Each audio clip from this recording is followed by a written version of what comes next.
You'll want me until it hurts. He said, not as a threat, not as a promise, but as a correction. The way a man states a fact he has already verified. The way a doctor reads a chart and tells you what your body has been doing without your permission. She didn't answer. She couldn't, because standing in the half-dark of that corridor, with the noise of 500 people in formal wear bleeding through the walls, Chen felt something shift inside her chest, not fear, exactly, but the thing that lives just underneath fear, the thing that knows. He was 57 years old, silver-haired, broad-shouldered in a dark suit that had been made specifically for him, and he was looking at her the way no one had looked at her in a very long time, like she was. Something worth the patience of a man who had never needed to hurry. She should have walked away. She knew that. She had always known when to walk away. She didn't. If you want to know how Chen, 31 years old, independent auditor, the most careful woman in any room she entered, ended up standing in the orbit of Dominic Reyes, the most dangerous man in Chicago, drop a comment and tell me what city you're watching from. And if you've ever been seen by someone you were supposed to fear, you already know this story. Like and stay with me. Now let's go back to the beginning. 3 weeks before the gala, on a Tuesday morning that smelled like rain and burnt coffee, Maya received the third notice about her father's debt. It wasn't from a bank. That was the part that made no sense. Banks sent notices on letterhead she recognized, with account numbers and interest calculations and a specific name to call between the hours of 9 and 5. This notice was a single page. No letterhead, no interest calculation, no name. Just a figure, $230,000, and a handwritten line at the bottom. This account is being monitored. No action required at this time. No action required, as if it were a favor. She set the paper down on her kitchen table and looked at it for a long moment. Then she photographed it, filed the photograph in a folder labeled Dad, Estate, Unclear, and made herself eat breakfast before she called Carter. Carter Walsh was her fiancé of 8 months, a corporate attorney with an apartment on the 44th floor and a way of making her feel, on good days, like someone had finally picked her. On less good days, he had a way of answering questions with other questions, a way of looking at his phone while she was talking that she had learned not to mention, because mentioning it made her feel small, and she was trying. She was working very hard, not to be small anymore. It's probably a clerical error, he said. He was eating something. She could hear it. Your father's estate has been a mess from the beginning. Don't go digging around in it. Maya, you'll find more mess. It doesn't look like a clerical error. There's no institutional header, no account number, which is exactly what a clerical error looks like. Look, I have a call in 5 minutes. Let me put you in touch with the estate attorney, our guy, not the public one. He can run a check. I have my own attorney. A pause. Not long. Just long enough. Of course you do. I'm just saying. Ours is faster, less expensive for you. She thanked him. She did not call the attorney he recommended. She called her own. A woman named Patricia Osei, who had handled 2 of her audit disputes and who charged $800 an hour and was worth every cent. Patricia said the notice was unusual enough to warrant a formal search and that she would need 2 weeks. 2 weeks later, 6 days before the gala, Patricia called back and said the debt was real. The lender was not a bank. The lender was a private entity incorporated in Delaware, flag address in Chicago. And the trail went cold after 2 layers of shell registration, $230,000, borrowed by her father 11 years ago, before his first heart attack, before he sold the dry cleaning business, before he got quiet in a way Maya had always attributed to his health, and now, sitting on the phone in her car outside a client's building, was not so sure about anymore. Settled, she asked. Marked settled. Patricia said, 14 months ago. Someone paid it. The entity acknowledged receipt and closed the account. But Maya, the entity, also kept the original promissory note. That's unusual. That means they can reopen a related claim if they choose to. A related claim for what? That's what I can't determine yet. I need another week. Take it, Maya said.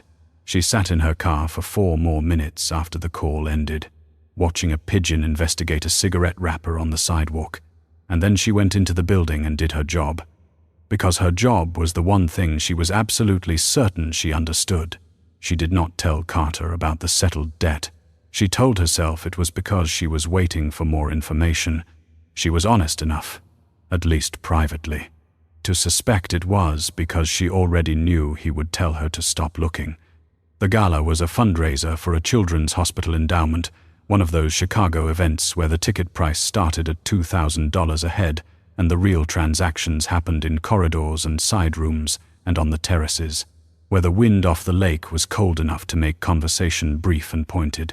Maya was there as the guest of a client, Hartwell Capital Management, whose annual audit she had just completed. She wore a dress she had bought 3 years ago for a different occasion, dark green, sleeveless, and she had put her hair up because putting her hair up made her feel like a version of herself who knew what she was doing. Carter was supposed to meet her there. He texted at 7:43 to say his dinner was running long and he would arrive by 9. By 8:15, she had made a full circuit of the room, nodded at 4 people she recognized professionally, declined 2 glasses of champagne, accepted one, and found herself near the east corridor when she heard Carter's voice. Not loud. Carter was never loud. That was one of the things she had initially liked about him, a man who didn't need to raise his voice because he had never once doubted that people would bend toward him. She heard his voice and turned, instinctively, the way you turn toward something familiar, and then stopped moving. He was in the corridor, partially visible through the open door. He had his phone pressed to his ear with one hand and his other hand flat against the wall, leaning into it the way people do when a conversation is going badly and they need the building to hold them up. She couldn't hear the words. She could hear the tone, tight, urgent, the voice he used when a deal was in trouble. Except Carter didn't bring deal-in-trouble voice to charity galas. She took 3 steps toward the door, and the corridor sound sharpened. Can't move faster than that without tipping her off. She has her own attorney already. Patricia, someone. Looking into the estate. A pause. I know that. Look, I told you Reyes would. The door swung partly shut, someone passing through from the other side, and she lost the rest of the sentence. She stood where she was, champagne glass in hand, people moving around her in a warm, glittering current, and she felt a cold stillness settle into the center of her body the way it did when she was looking at a set of accounts and something didn't reconcile. Not alarm, not yet, just the absolute, certain knowledge that a number was wrong. She turned away from the corridor and walked toward the east exit, which led to a service passage that connected to the building's rear lobby. She had been at this venue twice before for client events, and she knew the layout. She needed a moment away from the noise and the bodies and the specific, careful performance of being fine. The service passage was dim and smelled of fresh flowers and carpet cleaner. She pushed through the first door and found herself in a narrower corridor, and that was where she stopped, because there was a man standing at the end of it. He was facing partially away from her, speaking quietly to another man in a dark suit who nodded once and disappeared through a side door. Then he turned. Dominic Reyes was not a man who looked like his reputation, which was, Maya would later think, probably by design. He looked like a man who had spent decades deciding which things to carry and which to set down, and who had made peace with all of it. Silver hair, cut close, a face that had lived in it, not harsh, but specific, every line earned, dark eyes that moved to her immediately, without surprise, as though she had appeared exactly when expected. Ms. Chen, he said. She had never met him. She was certain she had never met him. His saying her name should have been impossible, and the impossibility of it hit her the way cold water hits total. Immediate. Impossible to pretend away. "I don't," she started. "You came from the east side of the main hall," he said. He had a low voice, unhurried, with a quality she could only describe later as structural, the voice of a building, not a person. Through the corridor near the Hartwell table, "You heard something you weren't meant to hear. It wasn't a question. I don't know who you are," she said, which was not entirely true because she had heard the name on Carter's lips 30 seconds ago, and even before that. There was something in the specific gravity of how people moved around him at the edges of her awareness. Tonight, a half-step of deference, a lowered gaze that registered as signal even when she hadn't been consciously reading it. "Dominic Reyes," he said. "I knew your father." The champagne glass was going to be a problem. She was holding it too tightly. She was aware of this and could not seem to correct it. "My father has been dead for 2 years. "I know. Then what does?" "I knew your father accomplish." As an opening, something shifted in his face, not quite a smile, more the shadow a smile casts. "It accomplishes honesty," he said, "which is going to matter more to you in the next several weeks than you currently expect." She looked at him for a moment. The corridor was quiet. Through the walls, very faintly, she could hear someone giving a speech to the gala crowd. The sound compressed and distant. She thought about Carter's voice through the door. She thought about the notice with no letterhead. She thought about the settled debt that someone had paid 14 months ago, and the promissory note that had been kept, and what keeping it might mean. "You paid my father's debt," she said. He didn't answer immediately, which was itself a kind of answer. "Why?" "Because the alternative," he said, "was something I preferred not to allow." She wanted to ask what the alternative was. She wanted to ask how long he had known her name, and why he had been watching her move through the gala room tonight, and why Carter had said Reyes in that particular tight, urgent voice. She wanted to ask all of it at once, and she had spent enough years as an auditor to know that asking everything at once was the fastest way to get nothing. "You said I'll want you," she said, "until it hurts. That's what you said when I walked in." "Yes. That's not honesty. That's arrogance." He considered this with what appeared to be genuine seriousness. "It's a prediction," he said, "based on information you don't have yet. When you have it, you can tell me whether I was wrong." She looked at him for 3 more seconds. Then she turned and walked back the way she had come, back toward the noise and the light and the 500 people who didn't know her name. And she did not look back. She was proud of that. After, she did not look back.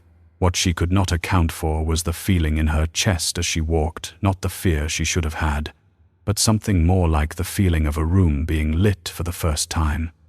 The moment before you can see all the way into the corners. 3 days after the gala, she found the man she didn't recognize.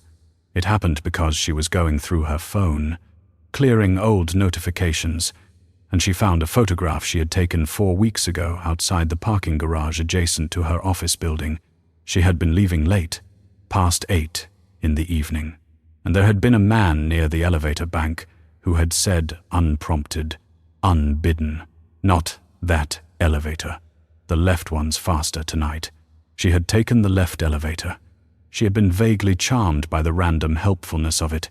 She had taken a photograph of the lobby art while she waited, and in the background of that photograph, at the edge of the frame, was the man who had spoken to her. She was looking at the photograph now for a different reason than she had taken it. She was looking at the man in the background. He was not building staff. She knew that now with the absolute certainty of someone who had been trained to notice what didn't fit. Wrong shoes, good leather, not the foam-soled kind. Wrong posture, relaxed in a specific, practiced way that was not the relaxation of someone paid to stand near elevators. His eyes, blurry in the photograph, but visible enough, were not pointed at the elevator or the lobby art or anything in the room. They were pointed at her. She sat at her kitchen table and looked at that photograph for a long time. Then she made a list. the way she made lists when an account didn't balance all the things she had noticed and explained away. The elevator man, the time 2 months ago when she had been followed, she thought, from the train station, and then the car behind her turned off, and she had decided she was being paranoid. The afternoon she arrived home to find her building's front door lock freshly repaired. No work order in the system. None of these things were dramatic. That was the point. None of them had felt like surveillance. They had felt like luck, like the small, invisible infrastructure of a city occasionally working in her favor. She looked at the photograph for a long time. Then she called Patricia and asked her to expedite the search. And in the gap between that phone call and the next thing that happened, in the small, ordinary silence of her Tuesday afternoon, she let herself consider for the first time the specific shape of what Dominic Reyes had said to her. Not a threat, not a promise, a correction. The way a man states a fact he has already verified. She had been seen. She understood that now. She did not yet understand what it cost. She went to work the next morning as she always did early, before the rest of the firm's subcontractors arrived, when the office was quiet enough that she could hear the building's ventilation system and think clearly. She had 3 active audits running simultaneously: Hartwell Capital, a mid-size logistics company in Evanston, and a restaurant group whose books had the specific kind of disorder that came not from fraud but from a founder who genuinely believed that doing the math later was a system. She liked this work. She had chosen it deliberately. 6 years ago, after 2 years at a large firm where she had been skilled and invisible and sufficiently replaceable that they had let her go in a restructure without apparent difficulty. Independent audit work suited her brain, the contained, solvable quality of it, the way every discrepancy had a cause, if you looked long enough, the way a set of accounts, given enough time and patience, would eventually tell you the truth. She was good at waiting for truth. It was, she thought now, somewhat ironic. She was reviewing the Hartwell files when her phone buzzed. Not a call, a document notification, from an unfamiliar email address. No subject line. She opened it on reflex, the way you open things when your mind is occupied with something else, and then sat very still. It was a scan of a promissory note.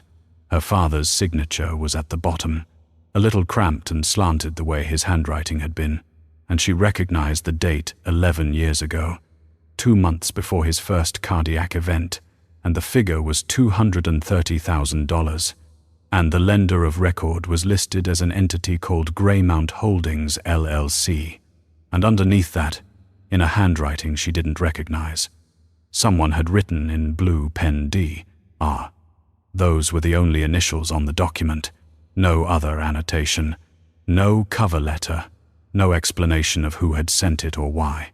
She stared at those 2 letters for a long time. D.R. Dominic Reyes.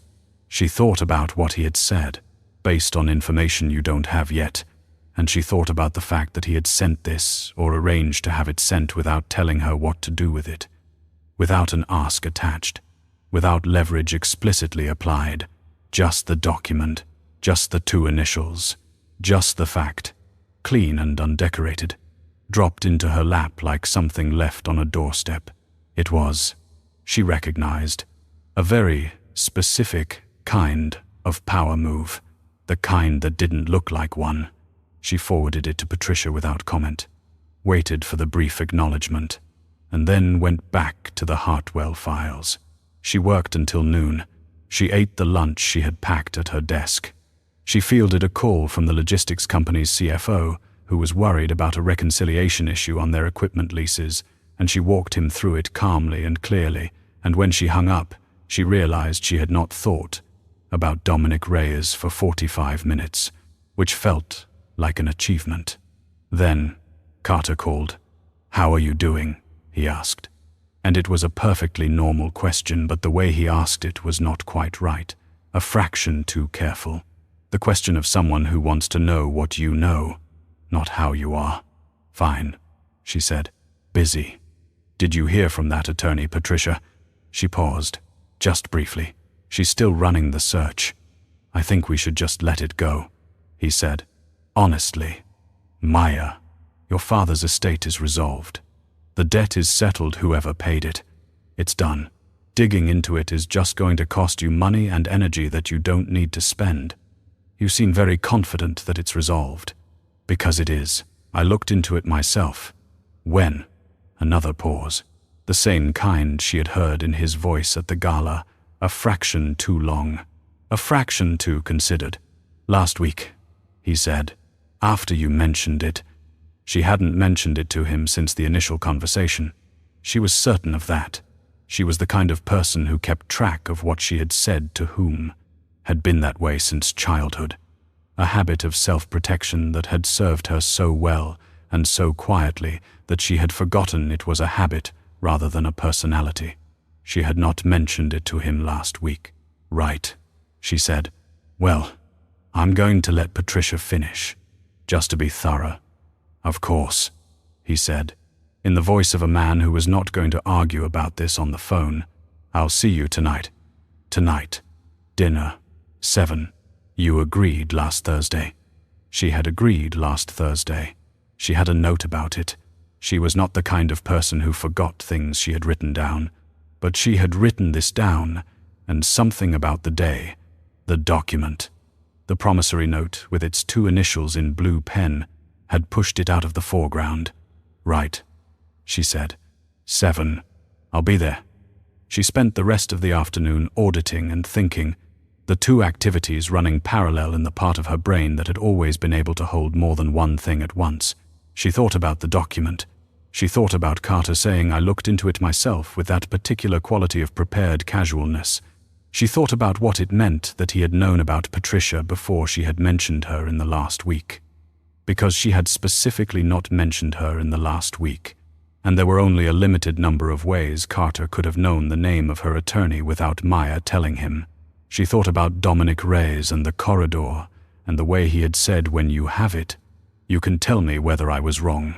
She thought about being small, about how good she had gotten at it, about how long she had practiced the specific art of not taking up too much space, not asking too many questions, not making things difficult, not wanting things that would cause disruption. Her mother had required it of her, quietly. From the time she was 7 years old, the men she had chosen before Carter had required it in various ways, and she had given it without being asked because it was easier than the alternative, and she had not been ready for the alternative. Carter had seemed, at first, like someone who didn't require it of her. He had seemed interested, attentive, the kind of man who remembered what you ordered and called when he said he would call and showed up on time. She was revising her understanding of what that attentiveness had meant. By the time she left the office, at 6:15, walking down to her car in the parking garage, she had formed a working hypothesis the way she always did when accounts didn't balance clear. Provisional, subject to revision if new information emerged. Carter knew about her father's debt. Carter knew about Patricia. Carter had said Reyes's name at the gala in a voice that was afraid. Carter wanted her to stop looking. Something was being managed. She did not yet know who was managing what, or what the end state was supposed to be, or where exactly she fit into it. But she knew the shape of it the way you know a shape in the dark by the edges, by what it displaced. She got into her car. She sat for a moment in the dim concrete quiet of the garage. On the pillar 3 spaces ahead of her car, someone had placed a small orange traffic cone, the kind used to mark a wet floor or a temporary hazard. There was nothing wrong with the floor around it. It was sitting precisely in front of the space she would have pulled into if her usual space had been taken. Her usual space was not taken. There was no reason for the cone, except that if she had pulled into the adjacent space, she would have been walking home along the north side of the building, and the north side of the building, she would later learn, had a broken camera that had been dark for 2 weeks. She sat and looked at the cone. Then she drove home on the south route, the long way, the way with the cameras and the lights. and she did not feel grateful because she did not yet have enough information to know what she was being protected from. But she felt something, small and warm and inconvenient, like a splinter, like the beginning of something she couldn't yet name. She saw him again on a Thursday, 9 days after the gala, and it was not an accident, though it was arranged to look like one. She was in the conference room on the 7th floor of Hartwell Capital's downtown offices, finishing the final presentation of their annual audit. 4 people on the Hartwell side, including the CFO and 2 board members, and Maya at the head of the table with her laptop and her findings and the specific, focused calm she brought to every room where numbers had to be explained to people who preferred not to hear bad news about numbers. The bad news was not dramatic. The good news was also not dramatic. Maya's audits were never dramatic. They were thorough and accurate, and delivered in language that left no room for willful misreading. She was explaining a discrepancy in their equity compensation accruals. Not large, $400,000 over 3 years, attributable to a software migration that had dropped a category code, and she was midway through the 3rd slide when the conference room door opened. The Hartwell CFO, a compact, precise man named Gerald Ashworth, who wore the same kind of glasses every day and whose primary mode of existence was efficiency, looked up with the expression of a man whose efficiency was being disrupted. "Mr. Reyes," he said, "I didn't realize you were joining us today." "I'm not joining," Dominic Reyes said. He was in a charcoal suit today, no tie, and he moved through the doorway with the ease of a man who had never in his life been required to justify his presence. "I have a 2 o'clock with Brent," his assistant said to come up. "Brent's on 32, Gerald said. His assistant said 7. A pause. The brief logistical confusion of institutional miscommunication. "I'll have someone call up," Gerald said, and reached for his desk phone in a way that suggested he had already decided this was someone else's problem. Dominic Reyes's gaze had moved to Maya by this point. Not immediately. Not conspicuously, he had looked at Gerald first, then around the room, then at her. But when it landed, it stayed, and there was nothing performative about it. No flicker of false surprise, just the quiet acknowledgement of 2 people who had met before, which they had, and of something more complicated underneath that, which there was. "Ms.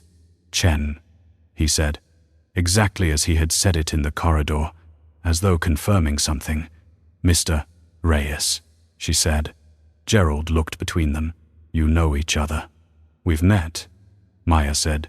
She turned back to her slides. "We're at slide 14. Can I continue?" She continued. She was aware of him leaving the door opening, the brief sound of the hallway, the door closing again, and she did not look up.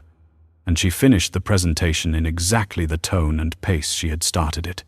And afterward, when Gerald shook her hand and said, thorough as always, "Maya, thank you," she smiled and meant it, and gathered her laptop and her files and took the elevator down. He was in the lobby. She saw him from the elevator before the doors fully opened, standing near the building's main entrance, speaking to no one, looking at his phone with the distracted focus of a man who had learned to do 2 things at once without giving either his full attention. He looked up when the elevator chimed. She walked toward the exit. He fell into step beside her. 32, she said. "Brent's on 32, he agreed. "You came down 25 floors. The elevator was going this direction." She pushed through the revolving door and came out onto the sidewalk, and the wind came off the lake from the east with the specific bite of a Chicago November. And she turned up her collar, and he stood beside her on the sidewalk without appearing to feel it. Or perhaps he felt it and had simply made peace with it. "What do you want?" she asked. "Right now, coffee," he said. "There's a place on Wacker that's decent. I'd like you to hear something." She looked at him. He looked back without pressure, without urgency, the way a man looks when he has learned that pressure is counterproductive and patience costs nothing. She thought about the document he had sent, the 2 initials, the blue pen.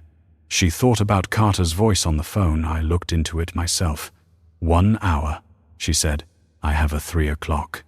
30 minutes, he said. I respect your time. The coffee place on Wacker was small and warm and played music at a volume designed to make adjacent conversations private without being obvious about it. He ordered black coffee. She ordered the same, which was not her preference, but something in her resisted letting him see her order anything sweetened, which was its own kind of absurd. She noted the absurdity and set it aside. They sat by the window. He put both hands around his coffee cup, not drinking yet, and she found herself watching his hands large, unhurried.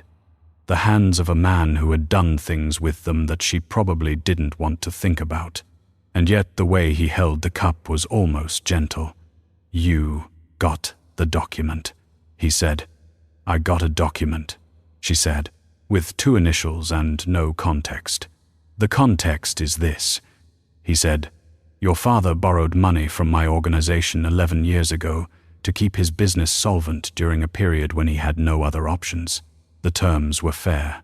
He paid regularly for 7 years. When he got sick, the payments stopped. I chose not to collect. Why? He looked at her steadily.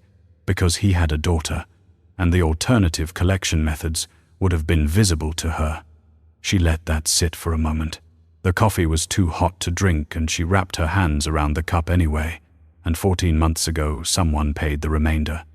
I paid the remainder. Why? Because someone else became interested in the outstanding note, he said, and their interest in it was not benign. She thought about this. Outside the window, people moved along the sidewalk in their coats, bent against the wind. Carter, she said. His expression didn't change. I didn't say that. You didn't not say it either. She set down her cup. He used the debt as leverage somehow, to get access to something about me or my father's estate, and you paid it off to remove that leverage. He was quiet for a moment. When he spoke, his voice was the same, unhurried, structural, but there was something careful in it now, a deliberateness that hadn't been there before. I want to be precise with you, he said. There are things I can tell you and things I can't tell you yet. Not because I'm withholding to control you, but because giving you incomplete information right now would be more dangerous than the gap itself. That's a very elegant way, she said, to tell me you're still managing me.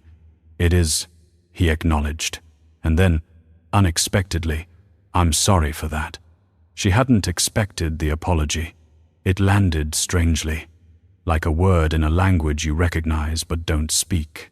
She looked at him, really looked at him, the way she looked at a set of accounts when she wanted to see the structure rather than the numbers, and what she found was more complicated than she was prepared for. He was not performing. That was the core of it. Everything about him was so precisely non-performed that it was almost startling in a city full of people performing their way through every interaction. No charm, deployed, no warmth, managed, just the thing itself, whatever it was, presented plainly. The man in my parking garage, she said, the one with the elevator, he's yours. Since about 14 months ago, he said. That's when you paid the debt. Yes. So, for 14 months, someone working for you has been what? Following me, watching the perimeter, he said. Not you specifically, the space around you. She laughed, a short, dry sound. That's a distinction without a difference. In practice, you're right, he said. I'm not going to argue it. She looked at him for a long moment. Outside, a delivery truck blocked the bike lane, and a cyclist swerved onto the sidewalk, and 3 people had to move, and a ripple of irritation moved through the window view scene, and then it settled, and everyone continued. Normal city life, completely ordinary. She thought about the orange cone in the parking garage. She thought about the camera that had been dark for 2 weeks. She thought about what watching the perimeter meant, and what it implied about what lived outside the perimeter.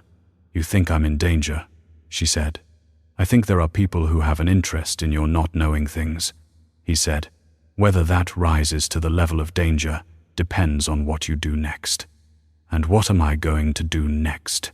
He picked up his coffee and finally drank from it, unhurried, taking his time.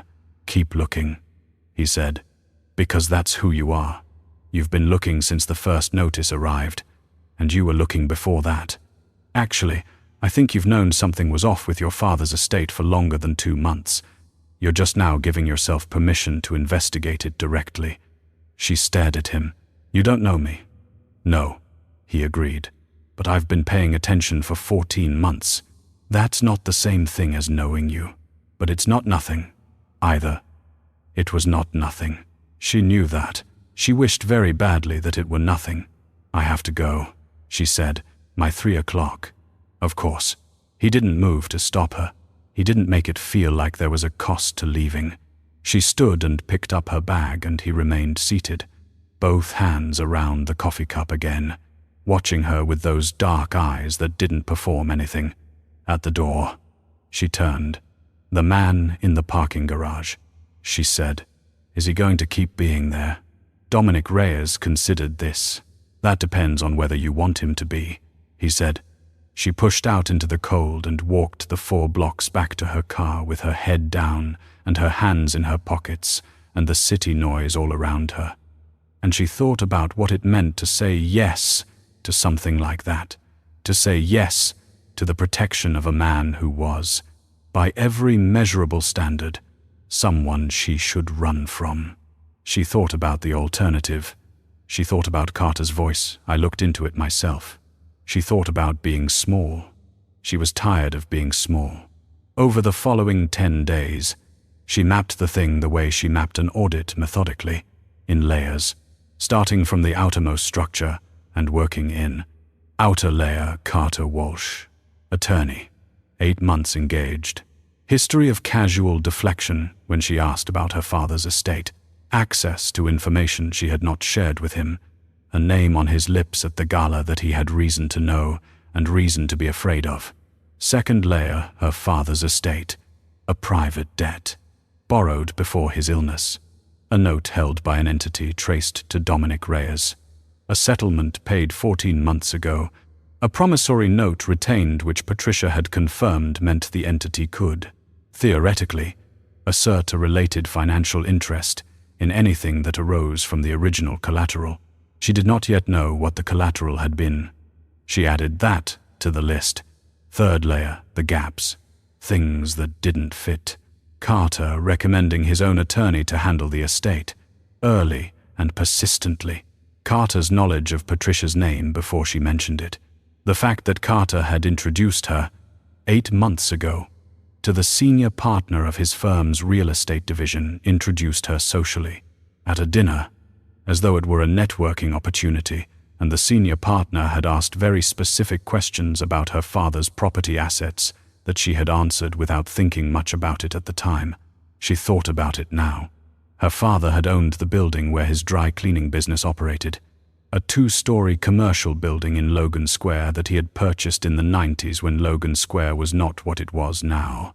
When he died, the building passed to her. She had kept it because she didn't need the money urgently and because selling it felt like a decision she wasn't ready to make. She was leasing it to a small dental practice at a rate that was, she now understood, significantly below market. Below market by exactly the kind of margin that would, in a few years, make a compelling argument for a development offer on underperforming commercial real estate. She pulled the title documents for the building. She pulled the lease agreement. She looked at the lease renewal clause standard, to tenant, automatic, annual, and then she looked at the notation in the margin. In her father's handwriting, see promissory agreement, reuse restrictions. She called Patricia. "The use restrictions," Patricia said, after a 30-second pause that meant she was reading something. "There's a covenant attached to the promissory note. Standard in private lending for commercial property, the lender has a right of first refusal on any sale or development of the collateral property for the duration of the loan and a period of 5 years after settlement." Maya's hand tightened on the phone. "The loan settled 14 months ago. The 5-year window is still open," Patricia said, "for another 3.5 years. Whoever holds that note or the settlement record has the right to match any purchase offer on your Logan Square building before you can sell to anyone else. And if I don't know about the covenant, a POWs, then you could enter into a sale agreement with a buyer and then have the transaction challenged or invalidated, or the right of first refusal exercised at the last moment, which would make the buyer walk away, Maya said, and leave me in breach, or leave you in a position where the note holder could negotiate a settlement of the right of first refusal as a condition of allowing the sale to proceed. She sat with this for a moment.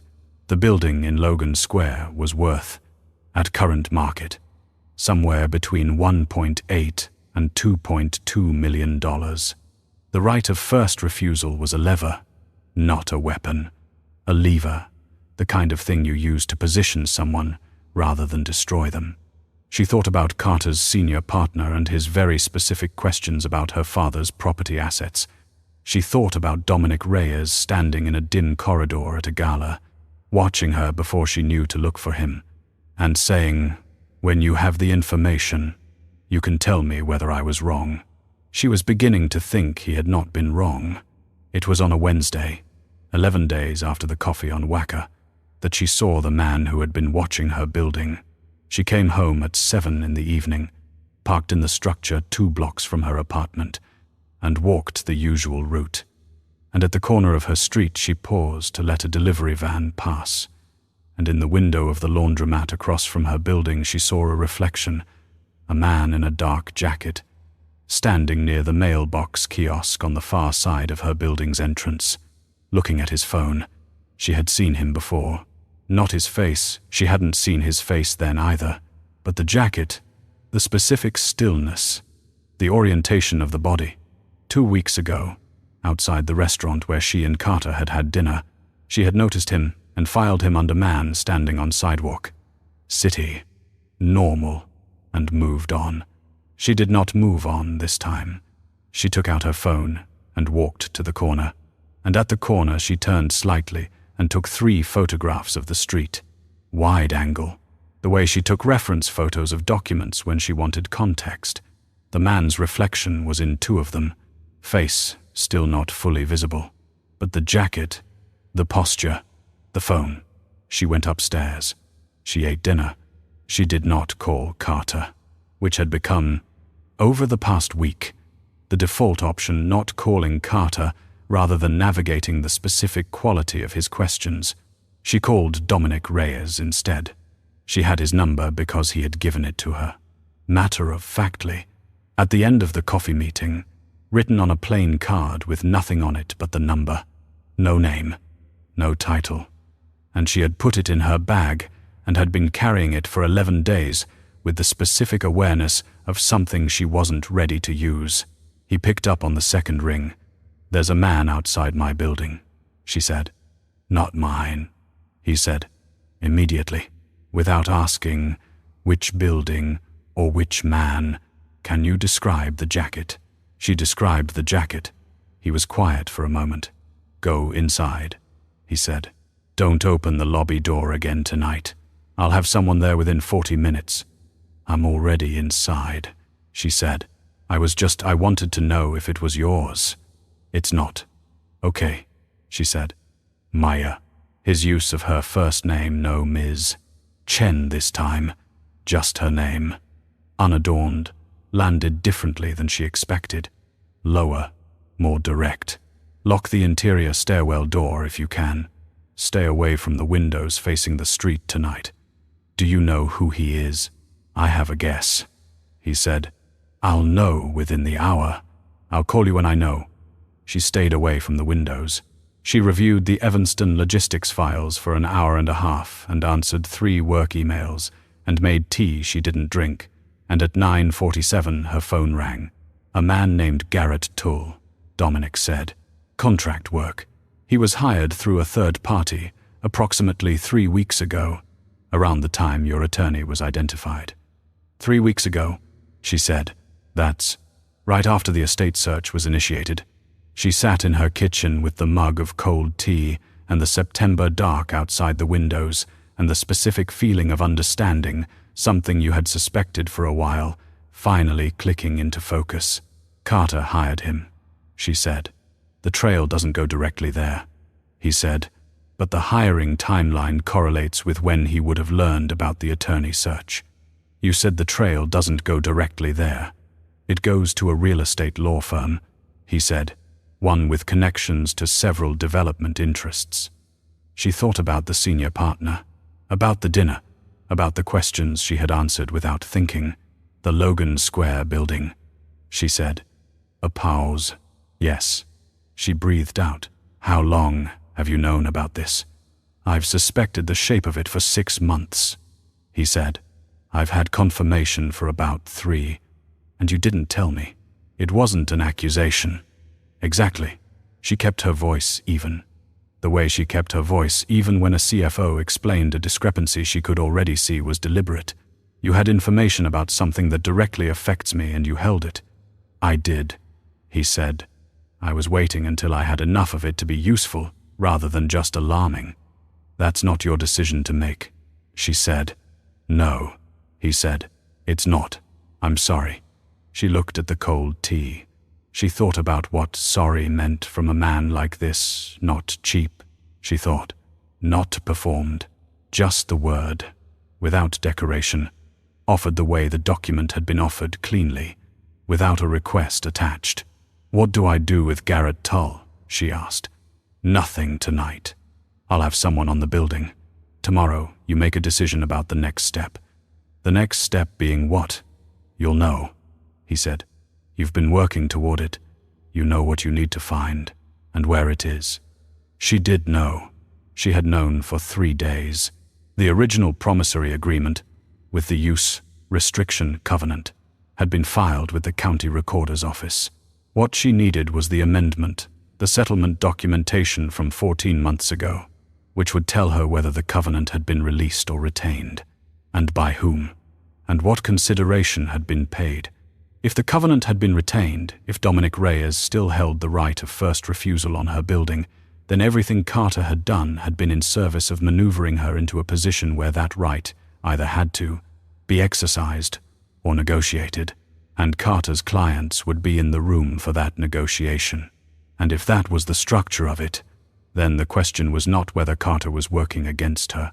The question was how long he had been doing it, and what exactly he had offered Dominic Reyes in exchange for the access that had gotten him close enough to her to try.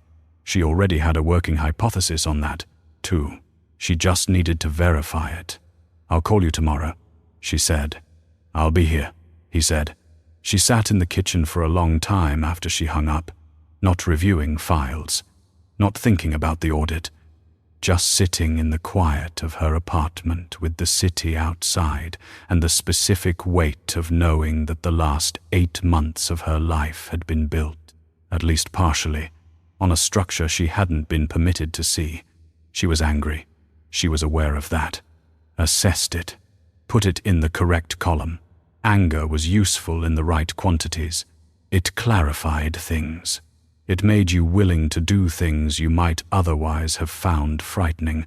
She thought about what she was going to do next, about the county recorder's office, about the conversation with Carter she had been delaying, about what she owed to the shape she had been trying to hold together the engagement, the appearance of a future with a specific person in a specific direction, and whether she owed it anything at all.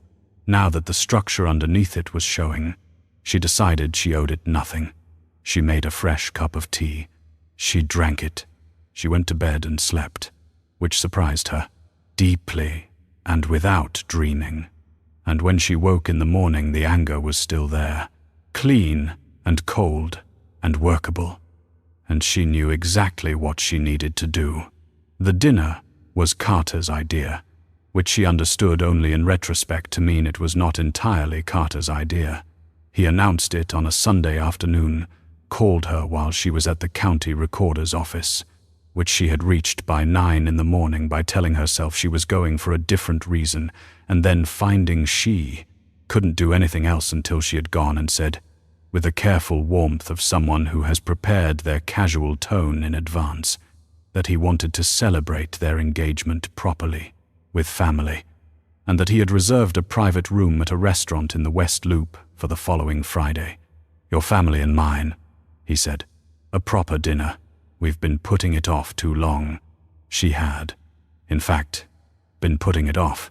Her family consisted of one aunt in Naperville and 2 cousins she saw at Christmas. Carter's family was larger, louder, more organized around the performance of family than any of the actual functions of it. She had been reluctant to submit herself to that performance while she was still deciding what she thought of Carter himself. She was considerably further along in that decision now than she had been 2 weeks ago. "Friday," she said. "Sure." At the county recorder's office, she had found what she was looking for, which was not a relief so much as a confirmation. The settlement documentation from 14 months ago was public record filed by Greymount Holdings, LLC, signed by Dominic Reyes as managing member. The use restriction covenant had not been released. It had been retained, explicitly, in language that was standard for its type and unambiguous in its meaning. Dominic Reyes still held the right of first refusal on her father's building in Logan Square. She stood at the microfilm reader for a long time and thought about this. Then she made copies and filed them in her bag and walked out into the November cold and stood on the sidewalk and thought about what it meant. There were 2 explanations.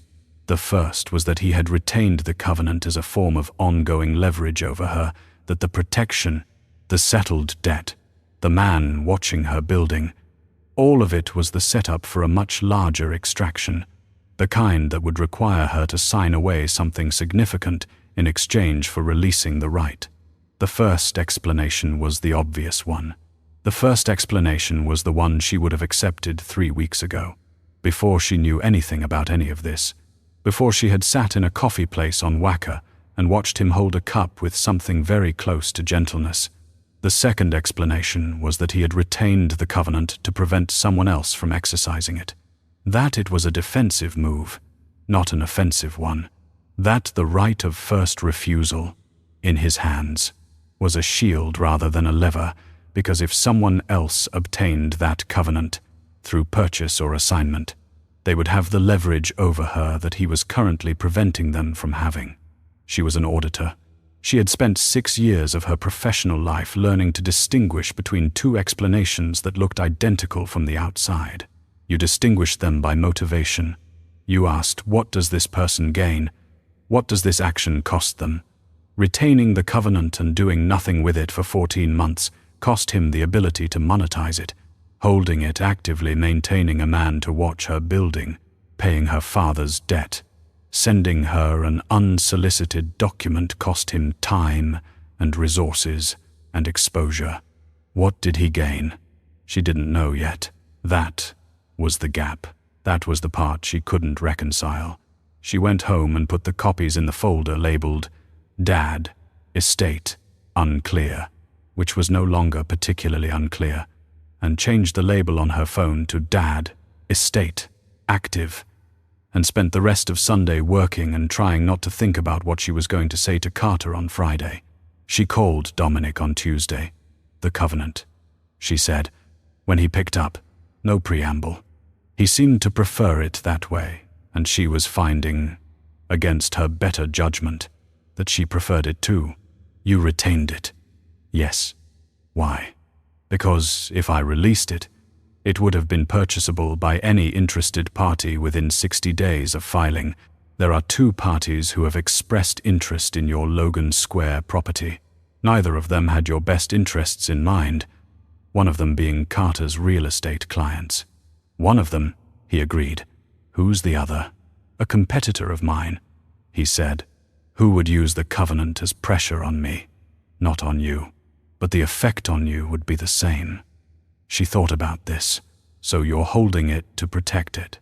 "I'm holding it because I don't want anyone else to have it," he said.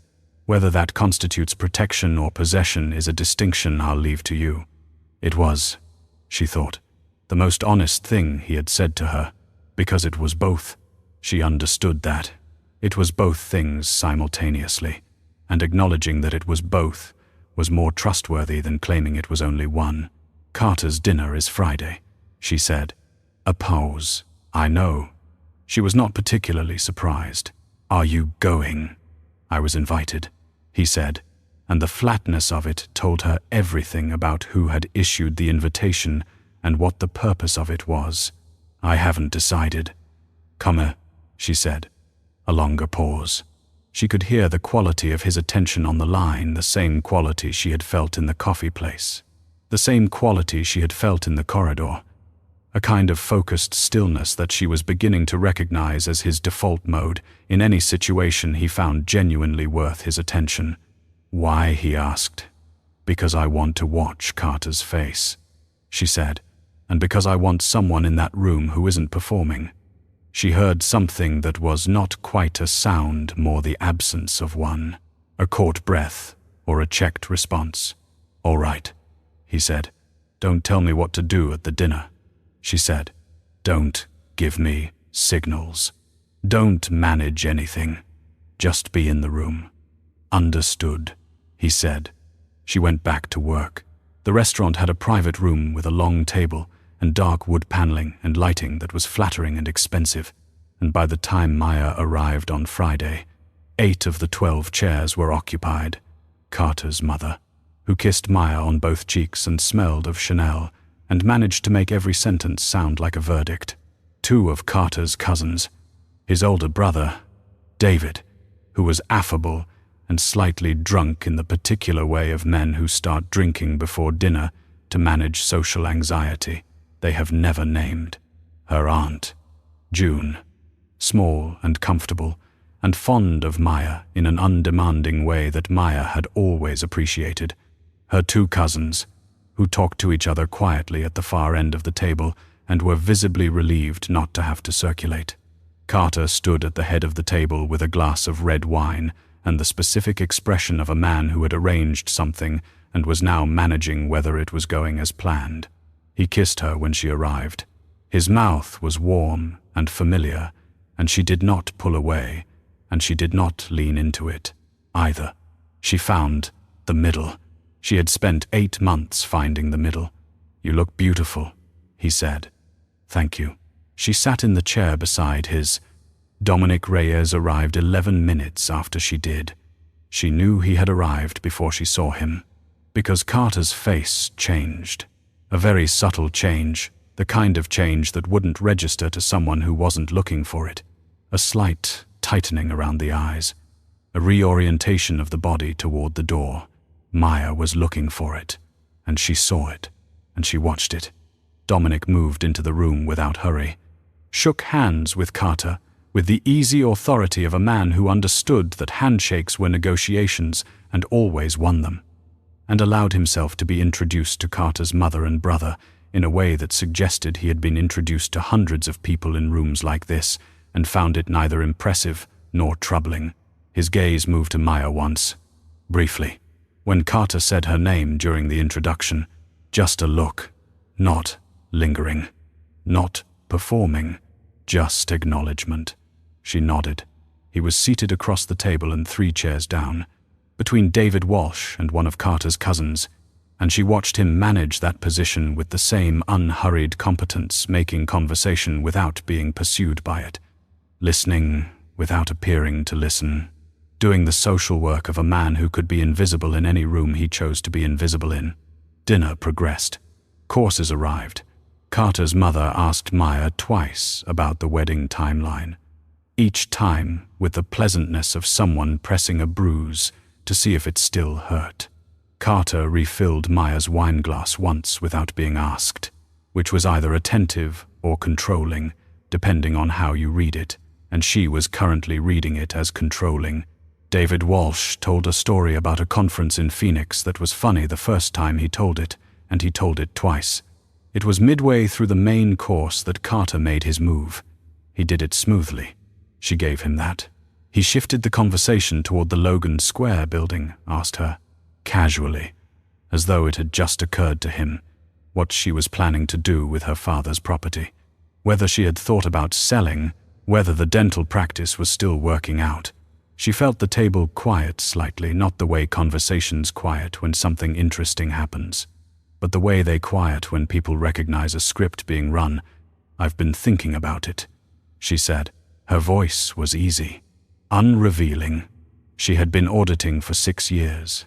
She knew how to say things she didn't mean and mean things she didn't say. The market is interesting right now. My colleague Marcus, you met him at the Anderson dinner. He does commercial real estate. He mentioned there might be some development interest in Logan Square. Carter said, could be worth an exploratory conversation. Could be, she said. The property would need to be free of any encumbrances. Carter said, carefully, the way you say something careful when you are trying to make it sound like a throwaway. Any outstanding covenants or right of first refusal arrangements that might complicate a clean sale. She looked at him across the table.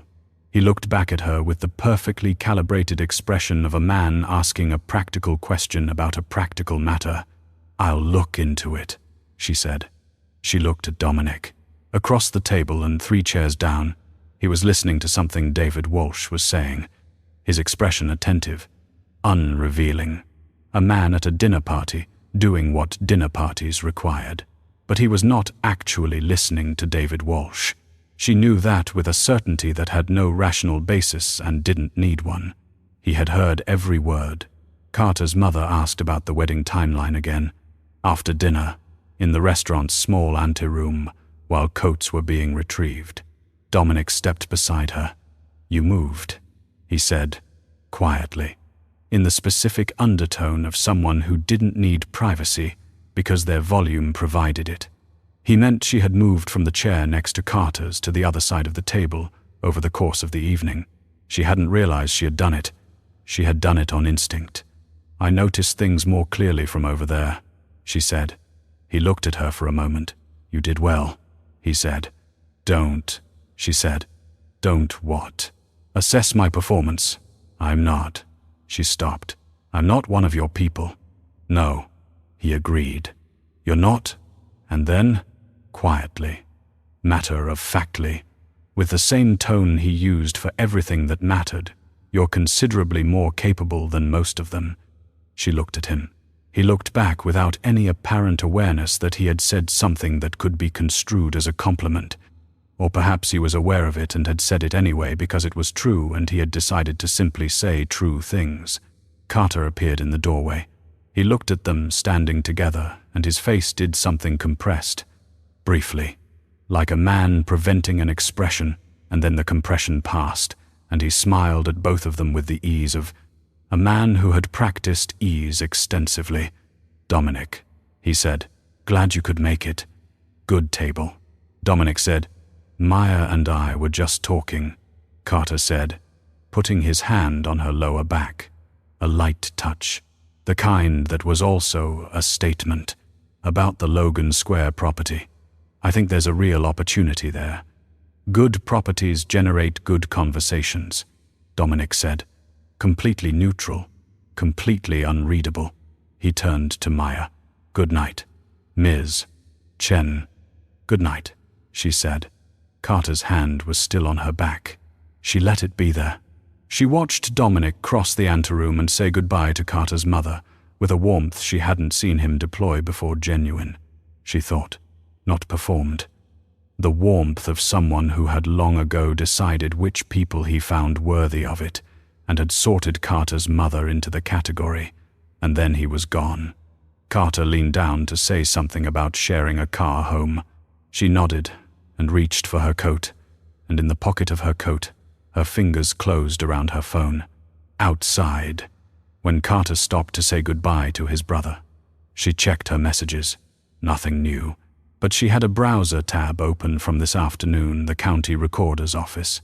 The settlement filing, Dominic Reyes's signature on a document that had kept her building out of the hands of people who wanted to use it against her. She looked at the tab for a moment, then she put her phone away. Carter came back. The car came. The city moved past the windows. Carter talked about the dinner, and she listened and nodded at the right places, and when he reached across the back seat to take her hand, she leapt to him, and the weight of his hand was familiar and wrong in a way it had not been 8 months ago. Or perhaps it had always been that way, and she had been very carefully not looking at it. She looked at it now. She looked at all of it. When the car stopped outside her building, she got out, and Carter leaned through the window to say he'd call her tomorrow, and she said goodnight, and walked into her building, and went upstairs, and stood in her apartment in her coat for a full minute before she took it off. Then she went to the folder labeled Dad, Estate, Active, and she pulled out everything she had, and she made a new list. The list had one column, and the column was labeled What I Know, and she filled it in with every item she had confirmed, not suspected, confirmed, over the past 3 weeks. When she was done, she looked at it. She picked up her phone. She didn't call Dominic. She called Patricia. "I need to know," she said. "Exactly what happens to the right of first refusal covenant if the current holder releases it and no new holder is registered within 60 days. Patricia was quiet for a moment. "It expires," she said. "The property becomes unencumbered. And if the current holder were to transfer it, assign it to me, the property owner, then it would effectively dissolve."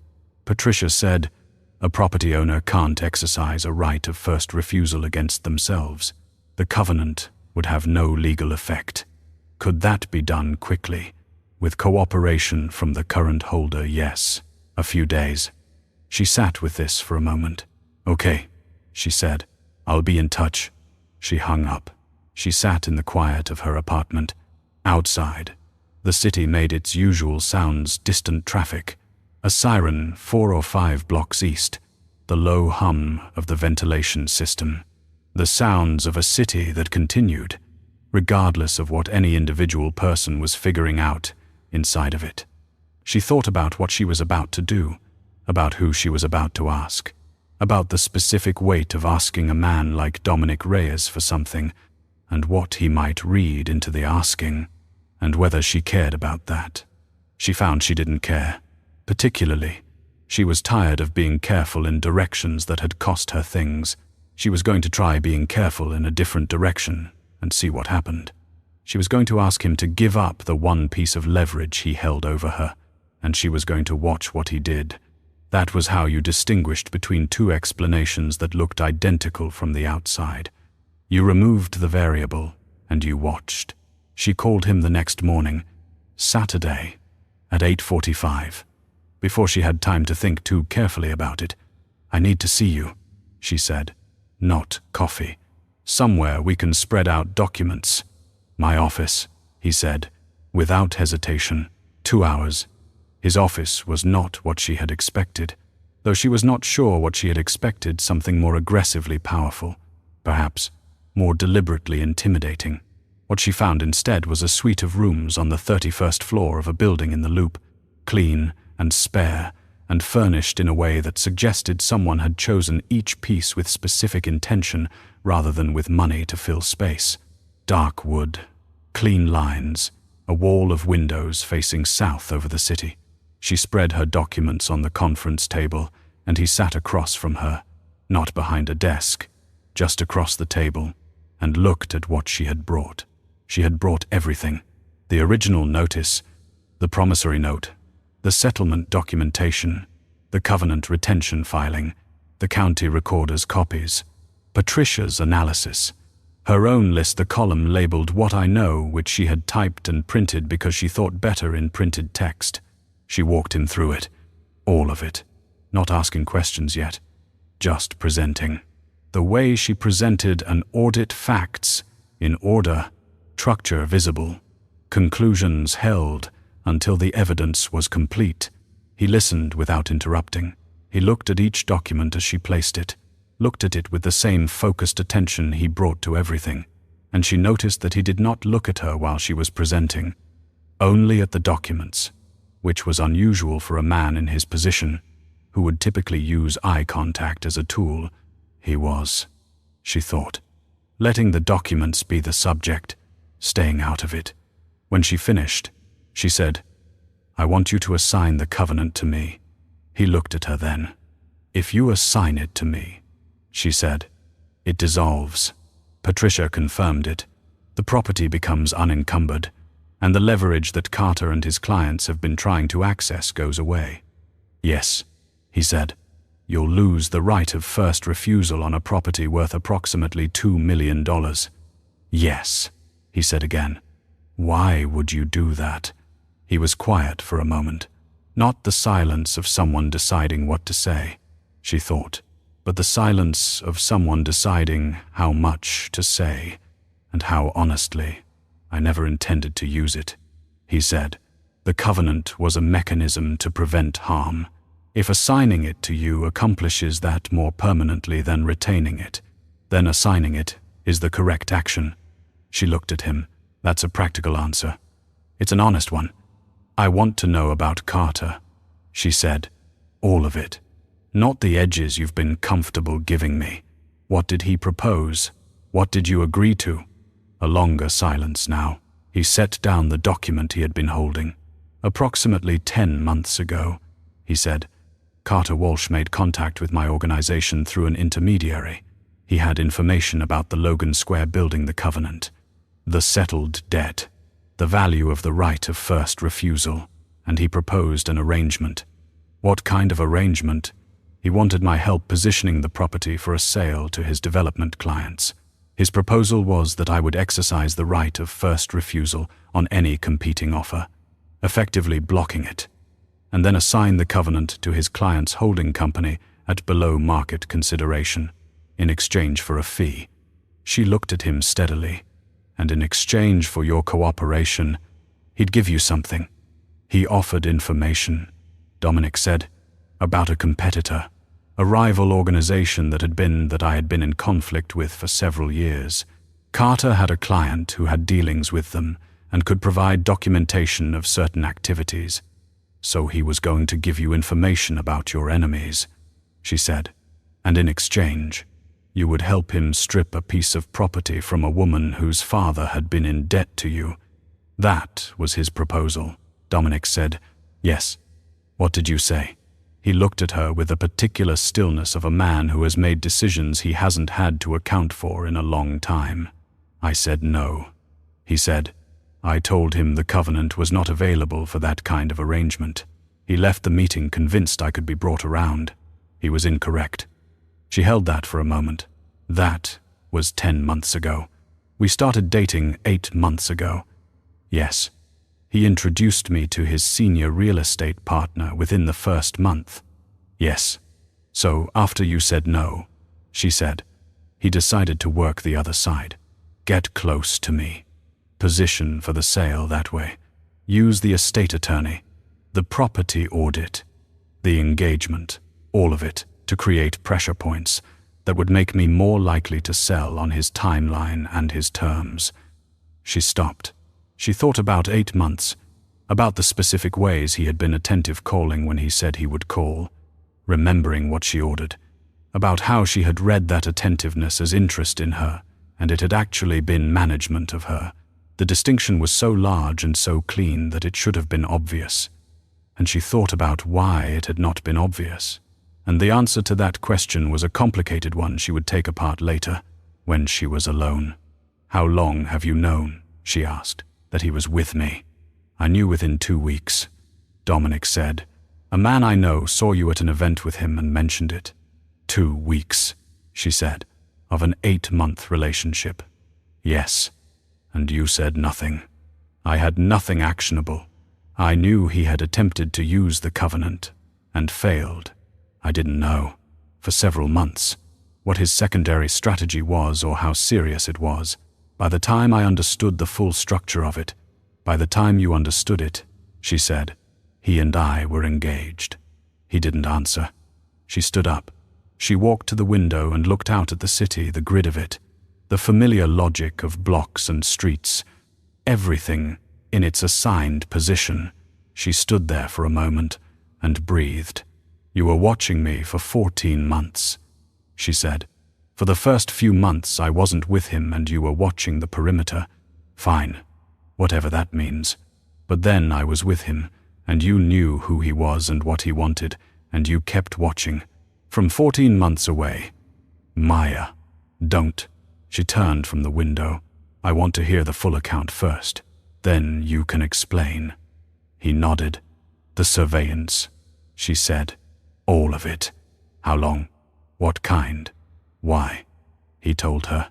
He told her about the man in the parking garage, and the elevator, and the orange cone, and 3 other incidents she hadn't noticed: a car that had followed her from a client meeting in November that his person had deflected, a phone hack attempted on her work device that his IT people had intercepted and sealed without her knowledge, and, most recently, the man Carter had hired, Garrett Tull, who had been watching her building for 3 weeks and whose interest in her movements was connected, through 2 layers of intermediary, to the development firm that had wanted to purchase her father's building.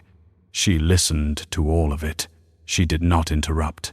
When he finished, she looked at the documents spread on the table. She thought about what it meant to have been watched for 14 months, about the specific quality of the protection he had provided, invisible, unasked for, never converted into a request or a demand, just the quiet infrastructure of someone making sure the perimeter held while she lived her life without knowing there was a perimeter. She thought about control, about the difference between protection and possession, about a man who had paid her father's debt and asked for nothing, who had sent her a document with 2 initials and no instructions, who had sat across from her in a coffee place and apologized for the things he hadn't told her and then told her as much as he could. She thought about being managed, about Carter's hand on her lower back at the restaurant, about the way management felt when the manager had your interests at heart versus when they were managing toward their own end. They were not the same thing. She knew that. The anger she had been carrying all morning, the clean, cold kind, the workable kind, was still there, but it had a shape now, and the shape of it was not pointed at Dominic. It was pointed at Carter, and at herself, and at the 14 months she had spent being very, very careful in the wrong direction. "The covenant," she said. She came back to the table. She sat down. "Assign it to me. I'll have the paperwork drafted today," he said. "And then I'm going to call Carter and end the engagement." He said nothing. "And then," she said, and her voice was steadier than she expected, "I'm going to figure out what to do about the man he hired to watch my building, and whether there are grounds for a legal claim against the development firm, and whether Patricia can advise on that, or whether I need additional counsel. I can provide documentation," he said, "whatever the estate search needs." "I know," she said. She started gathering the documents. She stacked them in the order she had brought them in, the order of her understanding, the outer layers first, and the center last. She was aware of him watching her, and she did not mind it the way she had told herself she would mind it. "There's something I haven't said," he said. She paused. "Carter's initial proposal to me," he said. "The information he offered about my competitor. I looked into whether it was genuine. It was. There was real intelligence there, things that would have benefited my organization significantly." He paused. "I still said no. I want you to know that I had reason to say yes, and I didn't." She looked at him. "Why are you telling me that?" "Because I don't want you to think saying no was easy," he said. "It wasn't, and I want you to have that information." She looked at him for a long moment. He looked back, steady and still, not asking for anything, not managing toward anything, just putting the information on the table, the way he had put the document with 2 initials on the table 3 weeks ago, cleanly, without a request attached. "Thank you," she said. She finished gathering the documents. She put them in her bag. She stood, and he stood, and they were across a conference table from each other, in a room with 31 floors of Chicago below them, and something in the air between them that had been building for 3 weeks, and that neither of them had named. "When the covenant is assigned," she said, "when this is done, the estate, Carter, all of it, I want to have a conversation about what he asked. About 14 months, she said, about what you were actually doing. All of it. No gaps." "All right," he said. She left. She called Carter from her car. She had planned to do it in person, had thought. for a day or two, that she owed him the specificity of in-person, the dignity of a face to look at when a relationship ended. She called from the car instead because the information she now had did not make her feel that she owed Carter Walsh the dignity of an inconvenient drive. He answered on the second ring. "I know about the covenant," she said. "I know about your proposal to Dominic Reyes. I know about the development firm and Marcus and the dinner where his senior partner asked me about my father's property assets. I know about Garrett Tull." A silence on the other end. Not the silence of surprise, she thought. The silence of a man who has been waiting to find out when this would happen. "Maya," he said. "I'm going to need the engagement ring back," she said, "because it was a gift, and under Illinois law, a conditional gift of this type. Maya, will you just—" "It's mine," she said. "The ring, when you're ready to return it. You can leave it with the concierge at my building." She paused. "I'm also going to be speaking with an attorney about the Logan Square matter. I'd recommend you do the same." She hung up. She sat in her car in the parking structure of the Loop building and looked at the concrete wall in front of her for about 30 seconds. Then she felt something shift in her chest, not the thing from the corridor 3 weeks ago. Not the first time a room is lit feeling. Something quieter. Something that was simply the release of pressure she hadn't known she was holding. She had been holding a version of herself in place for 8 months. A version that fit into a particular space, that took up a particular amount of room, that made herself manageable. She had been doing it so naturally, so practiced, that she had barely noticed the weight of it until it was gone. She breathed out. Outside the car, 3 floors up, in a building she could not see from where she sat, a man named Dominic Reyes was drafting paperwork that would give her back the one piece of her father's legacy that had been held outside her reach. He was doing it without being asked for anything in return. He was doing it because she had asked him to, and because, as far as she could determine, it was the correct action. She thought about what Patricia had said. A property owner can't exercise a right of first refusal against herself. The covenant would have no legal effect.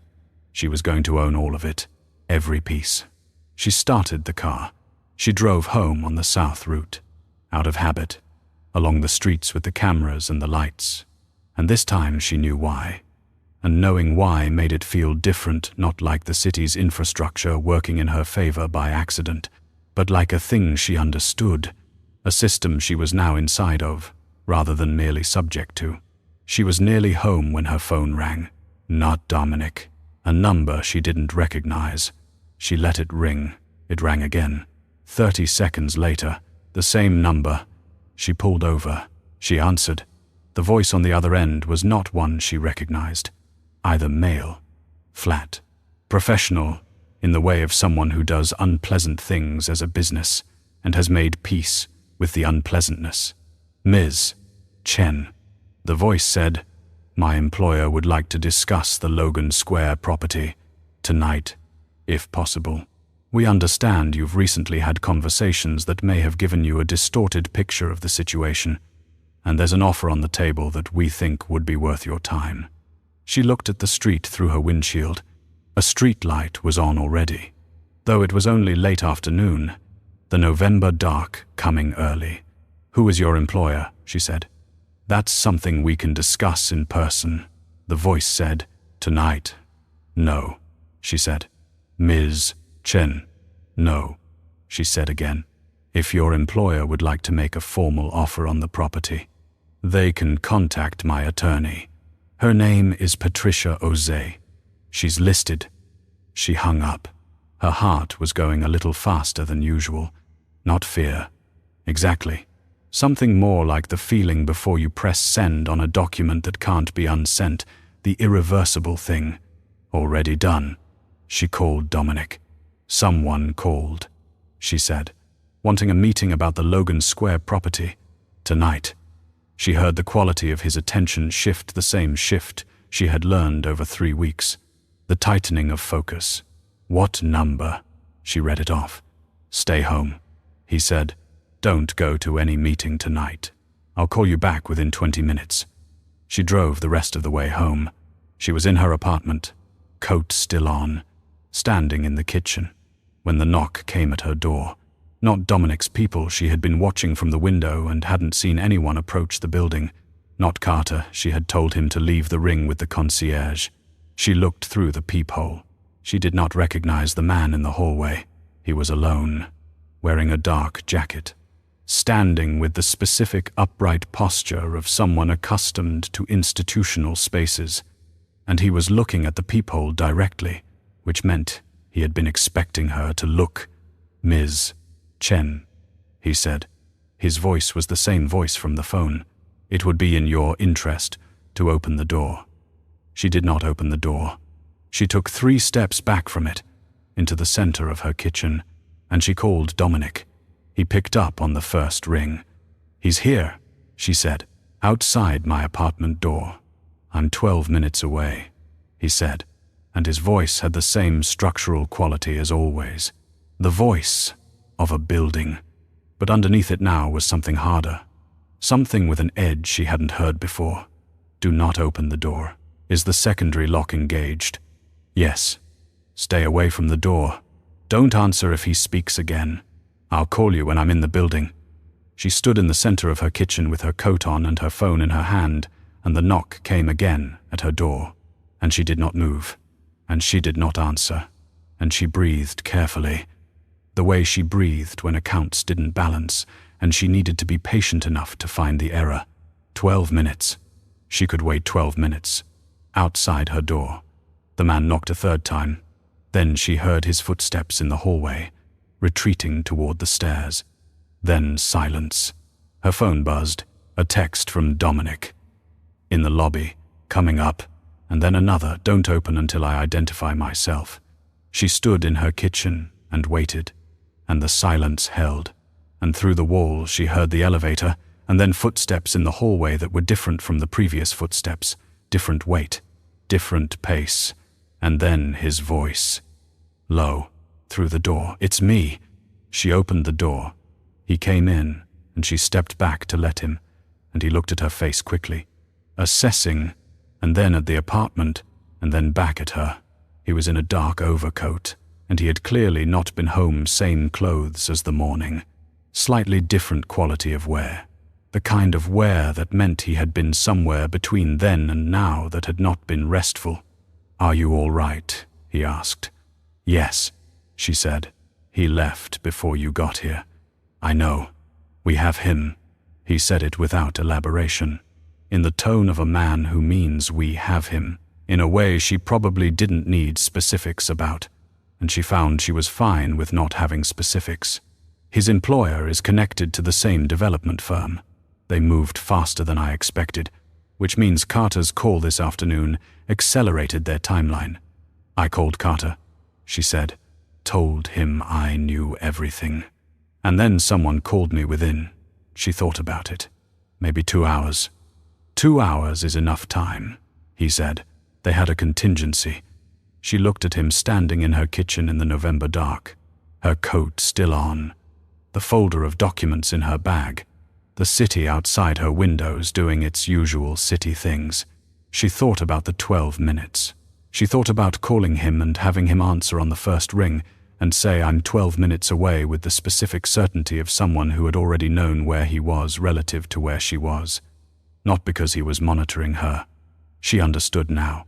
But because proximity had become a habit that had started as protection and had turned into something else. Something that didn't have a clean category. "You need to stay somewhere else tonight," he said. "I know. I have a..." He stopped. "I have a property on the north side. A guest suite. It's secure. Or I can arrange a hotel." She looked at him. "Your property," she said. He nodded. She thought about what she had said in his office that morning, about what you were actually doing. All of it. No gaps. She thought about the conversation she had asked for, the one that was supposed to happen when this was done, when the covenant was assigned and Carter was handled and all the pieces were in their correct columns. This was not done, but it was moving faster than planned. And she was standing in her kitchen in her coat, and a man who worked for a development firm had just knocked on her door. and the variable of where she slept tonight was not the most complicated variable she was currently managing. "Your property," she said. "That's fine." He nodded. "Pack what you need for a few days. I'll wait." She went into the bedroom. She packed efficiently, the way she packed for work, travel 3 days of clothes, her documents, her laptop, the folder from her bag. She thought, while she was packing, about the last 12 hours, about the conversation in his office and the call to Carter and the unknown number and the knock on the door, about the speed of it, how one phone call had collapsed whatever timeline Carter's associates had been working on and accelerated everything into the same afternoon. She thought about what Carter must have felt, getting that call from her. Not surprise, she thought. He had been expecting it. What he had felt was probably something closer to the specific, cold panic of a plan that had been running for 8 months, finally failing, and the question becoming not how do we continue, but how do we not be caught. She was going to make sure they were caught. She had the documents. She had Patricia. She had, standing in her kitchen, a man who had considerably more institutional knowledge of how this kind of architecture of pressure and leverage worked than any of them had counted on. She came back out with her bag. He was standing by the door, his phone in his hand. He looked up. "Ready," she said. He opened the door and checked the hallway before she came through it, efficiently, without making a performance of it, and they walked to the elevator, and he stood between her and the hallway until the elevator arrived. And in the elevator, going down, she looked at the floor indicator, and he looked at the elevator doors, and neither of them said anything, and it was not an uncomfortable silence. It was the silence of people who have said enough for one day, the silence of 2 people in an elevator, going down, with everything still open. What Carter had told the people he had sent was this: the deal had collapsed. The girl knew everything, and something needed to happen before she filed documents in the morning. What Carter had not accounted for was that Dominic Reyes would be 12 minutes away. Or maybe he had accounted for it and had decided it was a risk he would take. Carter was a man who, when his plans failed, doubled the pressure. Maya understood this now with the clarity of someone who had watched him very carefully for 8 months and had finally, tonight, let herself see what she was seeing. The elevator reached the lobby. The doors opened. Dominic stepped out first and looked left, then right, and then stood aside for her, and she walked out of her building into the November night, and the city was all around her, lit and cold and continuous, and behind her the building stood the way buildings stand, holding everything inside it without comment.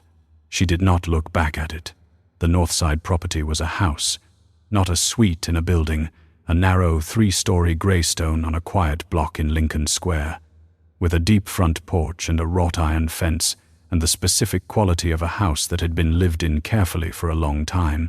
He unlocked the front door and held it open for her, and she stepped into a front hallway with hardwood floors and a coat rack with 1 coat on it, and a table with a lamp and nothing on the table but the lamp. The guest suite was on the 2nd floor, clean, simply furnished, a window facing the back garden. He showed her where the towels were and where the kitchen was, and told her the alarm code and did not stay to talk, which she appreciated. She needed some hours of not talking. She took a shower.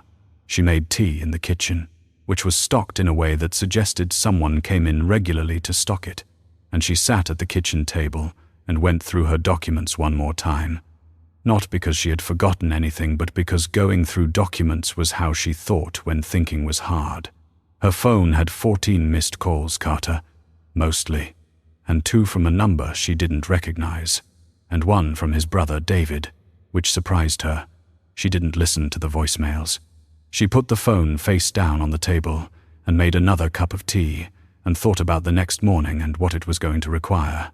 The covenant assignment first, then Patricia, to file the documentation, then a conversation with an attorney about Garrett Tull and the development firm and whether Carter's involvement met the threshold for a civil claim. She didn't know the answer to that yet. She had the structure of it, but not the specific legal framework. And she had learned, over years of audit work, to know the difference between what she knew and what she needed someone else to tell her. She went to bed at midnight and slept until 5:30, when she woke to the sound of rain on the window. Not alarmed, just awake. The way she sometimes woke early before complicated days, her body deciding on her behalf that she needed the extra time. She lay in the dark and listened to the rain. Downstairs at 6, she found him already in the kitchen. He was in different clothes, dark trousers, a grey sweater, the specific ease of a man in his own space. He had coffee going and he was reading something on a tablet, and when she came in he looked up and said, "The covenant assignment is ready. My attorney filed it with the recorder's office last night. Expedited. It will be official by 10. She stopped in the doorway. "You did it last night." "You asked me to." She came into the kitchen and poured coffee and stood at the counter and thought about a man who had arranged expedited legal filing at 9 in the evening without mentioning it, who had set it in motion before she even had to ask again. "Thank you," she said. He nodded, returning to the tablet. Then he set it down and looked at her across the kitchen with the directness that she had come to understand was simply how he looked at things he was paying attention to. "Carter's associate," he said. "The one who came to your apartment. His employer is a holding company called Birchway Development. They have 3 active development projects in Logan Square, all adjacent to or dependent on redevelopment of the block that includes your building. Last night, after we handled the situation, one of Birchway's principals reached out to a mutual contact of mine and requested a conversation. She looked at him. They want to negotiate.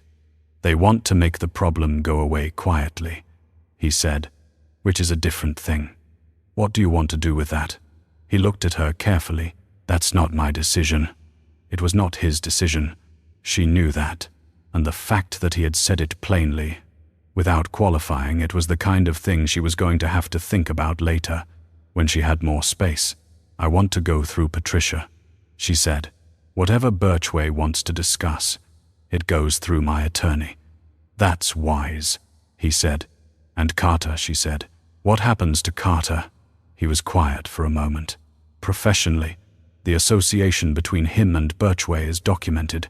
That documentation is now in the hands of people who take an interest in attorneys who operate outside their professional obligations. He won't practice in this city in the way he currently practices."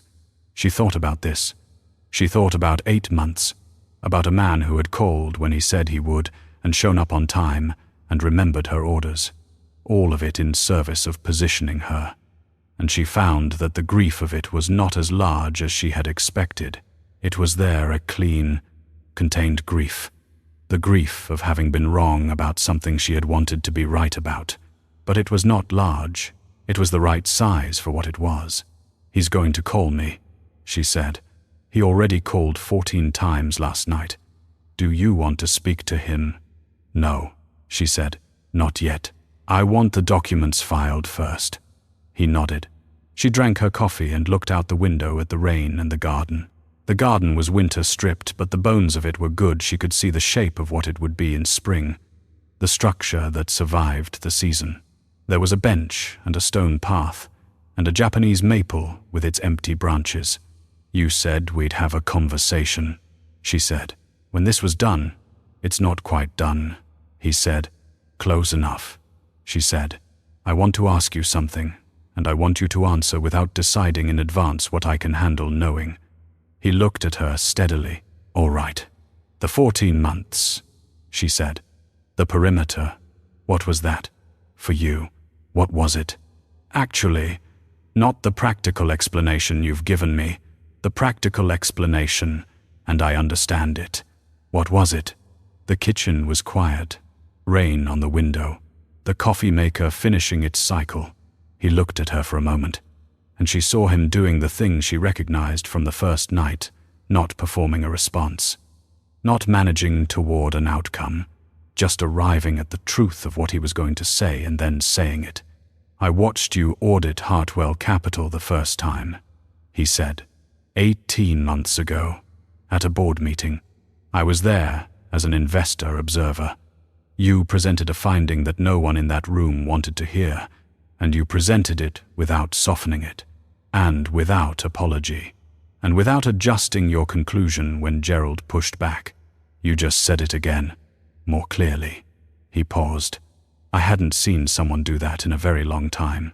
Do something correctly, completely, without looking to see how it was being received. She looked at him. You've been watching me since before the debt was an issue. The debt brought it into focus, he said. It gave me a reason, but the reason was later. She set down her coffee cup. She felt the thing in her chest again, the room being lit feeling, except this time, it wasn't the first time the room was lit. It was more like the moment when you have been in a lit room long enough to see the corners. You should have told me, she said. All of it. Earlier. You cost me 8 months. I know, he said. I'm sorry. Saying sorry doesn't give me 8 months back. No, he said. It doesn't. She looked at him. He looked back. The rain came down outside, and the house held its quiet around them, and she thought about what she had told herself last night, that being careful in the wrong direction was exhausting, and she was done with it. She had spent 14 months in the perimeter of a man who had been watching her for 18 and had never once made himself known until the night she had needed a corridor to escape through. The thing you said, she said, in the corridor at the gala. You'll want me until it hurts. He said, yes. I meant it as an observation, he said, not an inevitability. What's the difference? He was quiet for a moment. An inevitability is something that happens to you, he said. An observation is something you can choose what to do with. She thought about that. She thought about choice, about the choices she had made from smallness and the choices she was making now from something larger. Something that still didn't have a name, but had been growing in her since a November night in a corridor when a man she was supposed to fear had looked at her like she was worth the patience of someone who had never needed to hurry. I'm going to need time, she said, to sort out what's practical and what's the other thing.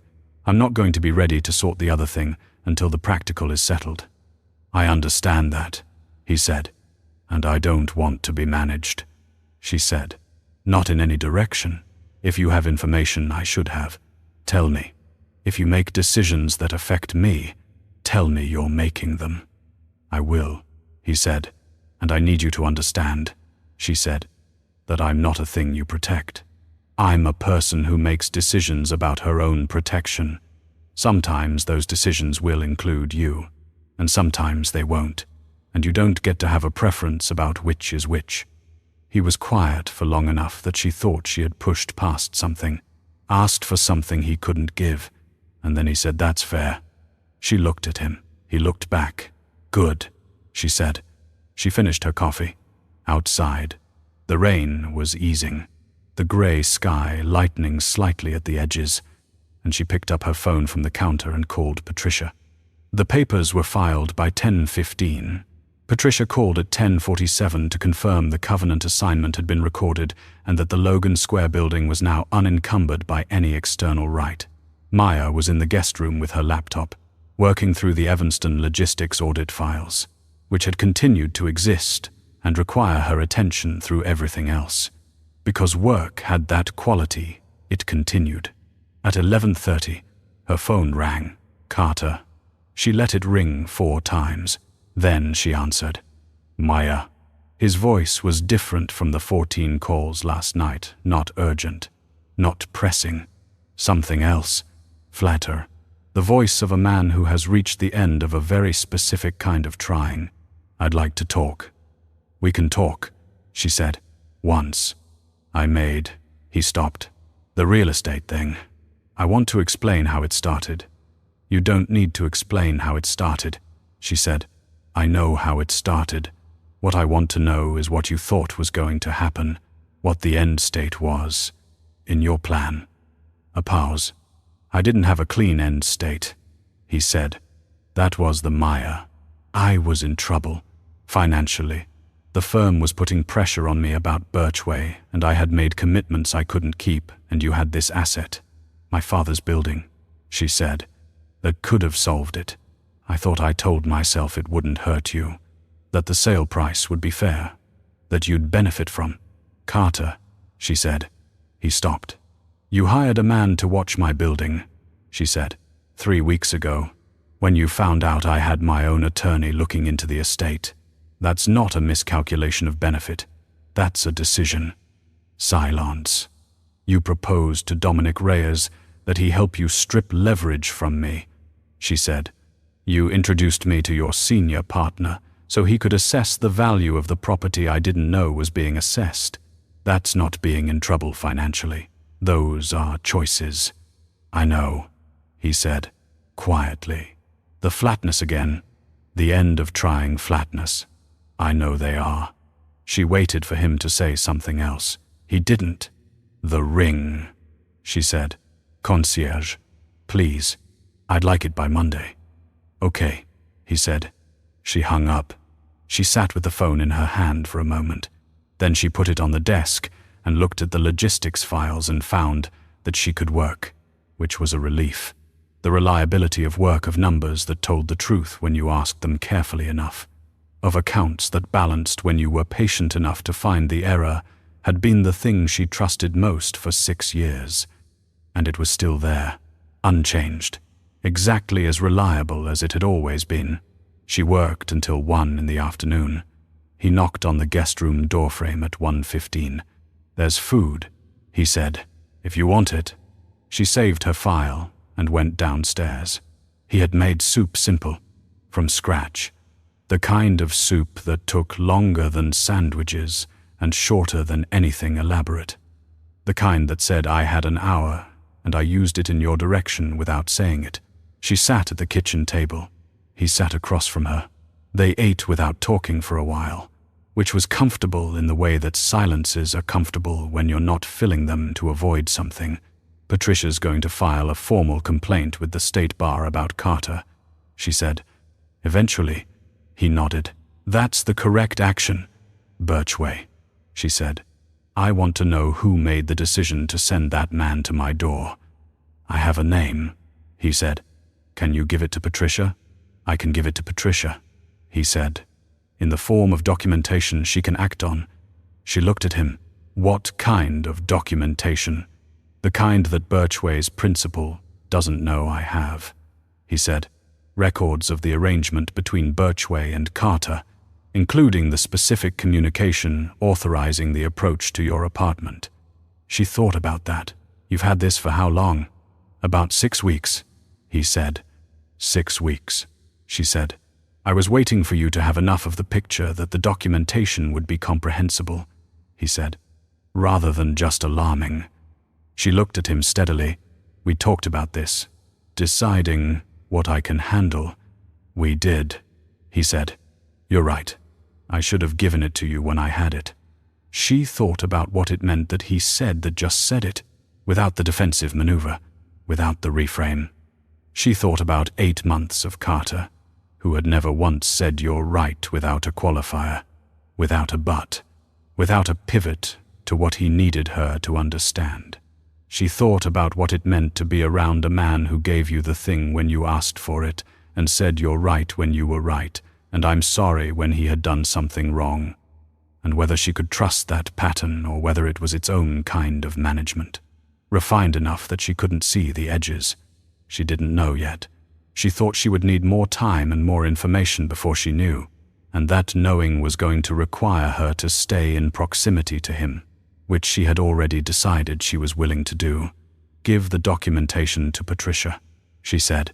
I'll have it to her by end of day. She finished her soup. She took her bowl to the sink and rinsed it, the ordinary small act of it. And when she turned around, he was standing by the window, looking at the garden with the same quality of attention he brought to everything, focused and unhurried. The maple, she said. In the garden. It's a Japanese maple. Yes. Is this your house? Actually yours, not an organization property. This is mine, he said. I've had it for 14 years. She looked at the kitchen, the worn counter, the lamp on the table, the coat rack in the hall, with one coat on it. The specific evidence of a person rather than an organization. "You live alone," she said. "I do. Are you lonely?" He turned from the window. The question had surprised him. She could see that not a large surprise, just the specific adjustment of a man who had not been expecting directness in that particular direction. "Often," he said. "Less recently." She looked at him. He looked back. "I'm going to need a few weeks," she said, "to get the practicals settled, the Birchway filing, the bar complaint, the building. I'm not going to be able to think clearly about anything else until those are done." "I know," he said. "And then I'm going to ask you to have dinner with me," she said. "Not in a room with 500 people. Not for any reason except dinner." He was quiet for a moment. Then he said, "I'd like that." "Good," she said. She went back upstairs to work. The Birchway complaint was filed on a Tuesday. 12 days later, Patricia managed it efficiently and without drama, which was one of the things Maya valued most about her. The documentation from Dominic delivered to Patricia's office by courier the same afternoon she had asked for it was, in Patricia's words, unusually comprehensive, which Maya understood to mean that it had been gathered by someone with significantly more investigative resources than a civil attorney typically worked with, and that it was going to be very useful. Carter's ring arrived with the concierge on the following Monday, in a small box. No note. She put it in a drawer and thought she would figure out later what to do with it. She felt, looking at it, almost nothing. Not grief, not anger, just the clean, closed quality of a thing that was finished. Carter's bar complaint was filed the same week. Maya did not attend the initial hearing. She did not need to. Patricia attended on her behalf and reported that Carter had shown up with his own representation and a prepared statement and had looked, in Patricia's professional estimation, like a man who had recently understood the full weight of where his decisions had landed him. "He's going to lose his license," Patricia said. "Maybe not immediately, but eventually." "Okay," Maya said. She went back to work. The dinner was on a Friday in December, 3 weeks after she had left the Greystone on the north side.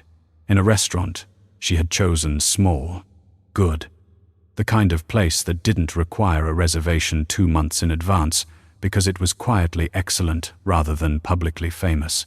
He was already there when she arrived, which she hadn't expected. She had thought she would arrive first. He stood when she came in, and the waiter took her coat, and he looked at her the way he had looked at her in the corridor at the gala, like she was worth the patience of someone who had never needed to hurry, and this time she let herself hold the look rather than turning away from it. They sat. They ordered. The food was good, and the wine was appropriate, and the conversation was, for the first hour, practical Patricia's update.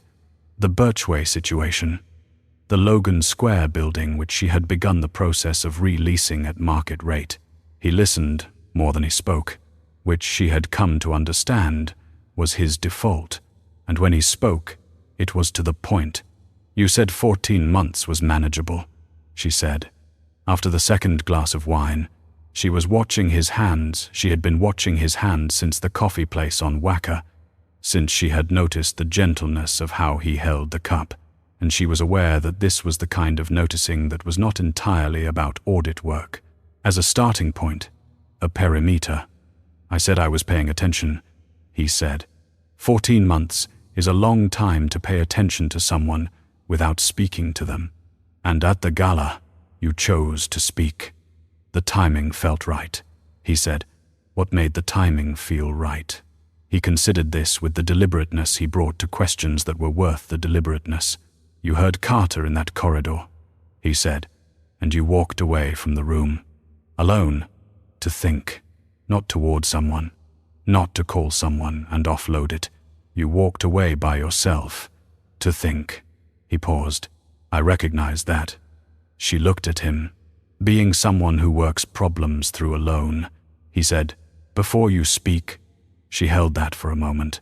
She thought about what it meant to be recognized in that specific way, not the general recognition of a face or a name, but the particular recognition of something that was specific to how she moved through the world, something she had never had named by anyone else.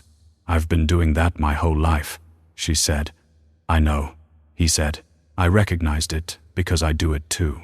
The restaurant was warm and the December dark was outside, and she looked at him across the table, 57 years old, silver-haired, a man who had lived his entire life in the world of pressure and leverage and things that did not have clean resolutions, and who had nevertheless, when asked what he wanted, said I'd like that to the prospect of an uncomplicated dinner with a woman who had told him plainly what she could and couldn't offer. "The correction," she said. "What you said in the corridor. You'll want me until it hurts." He looked at her. Was that true, she asked, or was it a prediction based on incomplete information? He was quiet for a moment. The candlelight on the table moved slightly as someone walked past and steadied. "It was a prediction," he said, "based on knowing what I wanted, not knowing what you wanted." "What do you want?" she asked. It was a direct question. She asked it directly, without softening it, the way she had stood in front of Gerald Ashworth's board and said a finding that no one wanted to hear, without apology, without adjusting when someone pushed back. He looked at her with the same stillness he always brought to things he was paying genuine attention to, and then he said, "I want to be in the room with you, whatever the room is." She looked at him. He looked back. "That's specific," she said. "I find I prefer specific," he said. "I know," she said. She thought about what specific meant from a man like this.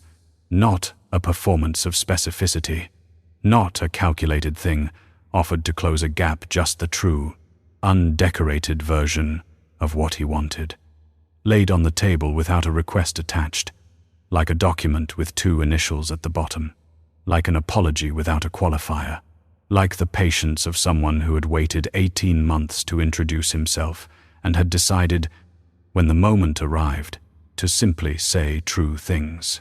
She picked up her wine glass. "I'm going to need you to be patient," she said. "I'm still sorting out what belongs where, what was real and what wasn't. It takes time." "I have time," he said. "You say that now." "I've been paying attention for 18 months, he said. "Patience is not a new requirement." She looked at him for a moment. Then she smiled, not a performed smile, not a social one, just the involuntary kind that happens when something lands exactly where it was aimed. "All right," she said. They finished dinner. He walked her to her car. Not far. 1 block in the December cold. And at her car she stopped and turned, and he stopped too. And they stood on the sidewalk with the city around them and the specific air of an ending that was also a beginning, which was her least favorite kind, too open, too much possibility in all directions, and also, she recognized, exactly right for this. "Good night," she said. "Good night," he said. He did not reach for her. He did not move toward her. He stood on the sidewalk, his hands in his coat pockets, looking at her with the direct, unhurried attention she had come to understand was simply what he looked like when he was not performing anything. She got into her car. She started it and pulled out, and she looked in the rearview mirror as she pulled away, and he was still standing on the sidewalk, watching her go, and he raised one hand, a brief, simple gesture, unhurried, not a wave, just acknowledgement, and she turned the corner, and the city closed around her car, and she drove home. That night, in her own apartment, with the lights on and the city outside the windows and the folder labeled Dad, Estate, Active, now closed and filed in the cabinet, labeled Resolved. She sat at her kitchen table and thought about what the next thing was. The practical was done. The building was hers, free and clear. Carter was handled. Birchway was being handled. Patricia was good. The Evanston logistics audit was finished, and the restaurant group's accounts were finally, after considerable patience, telling the truth. The other thing, the thing she had set aside to let the practical run first, was not done. It was, she thought, the beginning of being done, which was different. She thought about the corridor at the gala. She thought about a man who had paid her father's debt and asked for nothing, who had watched her give a board presentation and recognized something in her that she hadn't known was visible. She thought about what it cost to be seen by someone who was paying real attention, not the managed attention of someone who needed something from you, not the performing kind, but the actual thing, the kind that didn't look away when you showed the difficult parts. It cost something. She wasn't going to pretend it didn't. Being seen by the right person didn't make you safe. You were still yourself, still carrying the same history, still working through the same things you had always been working through. The seeing didn't solve any of that, but it made it real in a way it hadn't been before. It made it visible from the outside, which meant it was a thing that existed in the world and not just in the private architecture of her own experience. She thought about what she had told him, "I'm not a thing you protect. I'm a person who makes decisions about her own protection."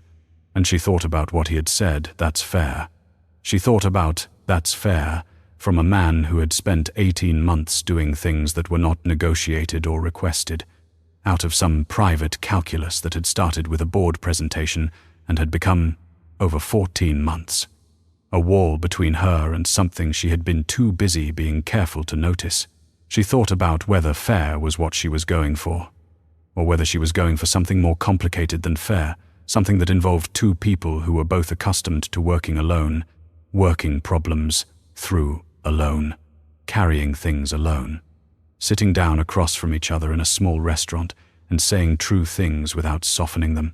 She thought it might be the hardest thing she had ever tried to do, harder than any audit, harder than untangling 11 years of her father's private decisions, harder than the 8 months of Carter, which had been hard in a different way, the way of being wrong about something and knowing it slowly.